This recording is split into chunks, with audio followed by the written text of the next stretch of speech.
Oh my god. I can't quite believe that my video on Bandersnatch got like 50,000 views in the end. 50,000!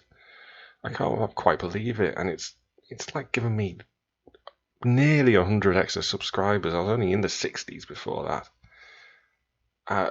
I feel this pressure, like I really need to kind of follow up with this momentum and, do something big and something grandiose, something that, really captures the zeitgeist of the youth and the moment. Something like...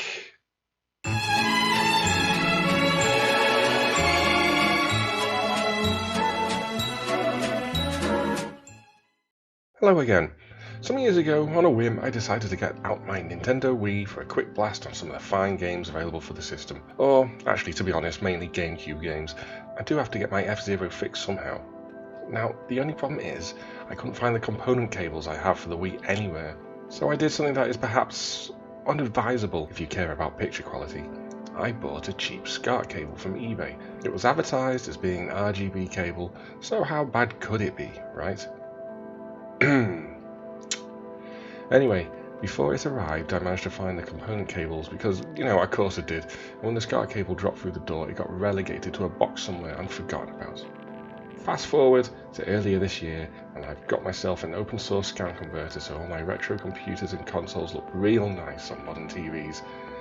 And while messing about a bit, while it does support components, I decided to get out the Wii and this SCART cable and give it a go. I instantly found out why it was so cheap, and as you can see, the colours are all messed up.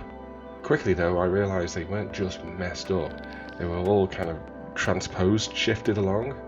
Super Mario Bros. Made it easy to see. Green had become blue, red had become green, and of course that meant blue had become red.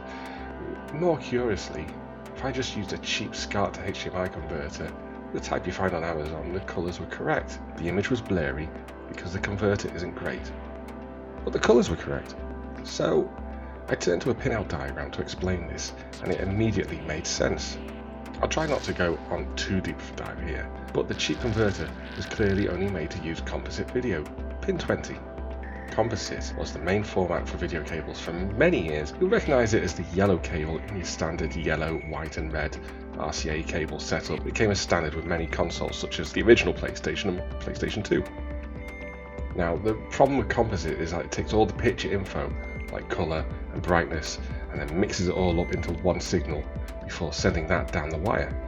It was okay in the standard definition TV days, but the result is a blurry image. Now, you'll see on this SCART pinout that there are separate pins for red, green and blue. RGB SCART is the best image quality you're going to get for retro consoles without component cable support or hardware mods. And even then, there's often debate over this, your mileage may vary, I guess, but that's not important right now. It sends the colour or chroma information down separate lines, then assembles the picture at the other end, which leads to a much sharper image with more accurate colours and brightness and all that. Lucky us in the UK and Europe, we always had RGB SCART, but SCART never really existed in America, thus the prevalence of the inferior composite video. Anyway, the point of all this is that the open source scan converter only supports RGB and component video. It just doesn't accept composite inputs at all, so it's taking all of this video info from the red, green and blue pins, which if you're paying attention you'll have figured out by now means that these pins are wired incorrectly. Green is wired to blue, blue to red and red to green. That's what I get for buying cheap rubbish from eBay. I could just bin the cable at this point. I've got a better cable, and this one is all wired wrong and useless to me. But no, I'm opening this thing up and fixing it. So the first thing to do is prise this thing open. This actually took quite a bit of effort and ended up actually being the hardest part. And I broke a couple of the tiny plastic pin things that held it together. Oh well. Now, once inside, things were considerably easier.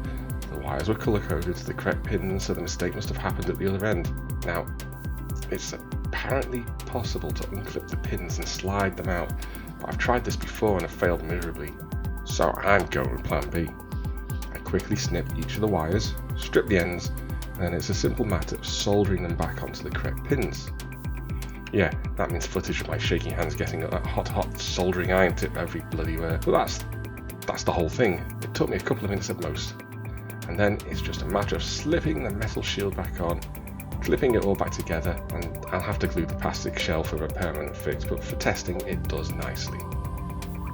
I'm talking about testing, let's give it a go.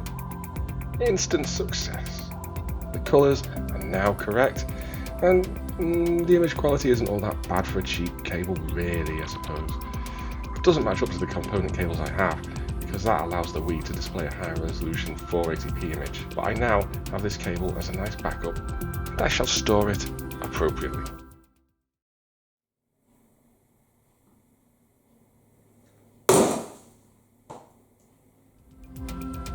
Yet again, thanks for watching. Now here's the standard bit where I ask for people to encourage my nonsense with likes and subscribes, and to click that bell icon as well, because apparently that helps.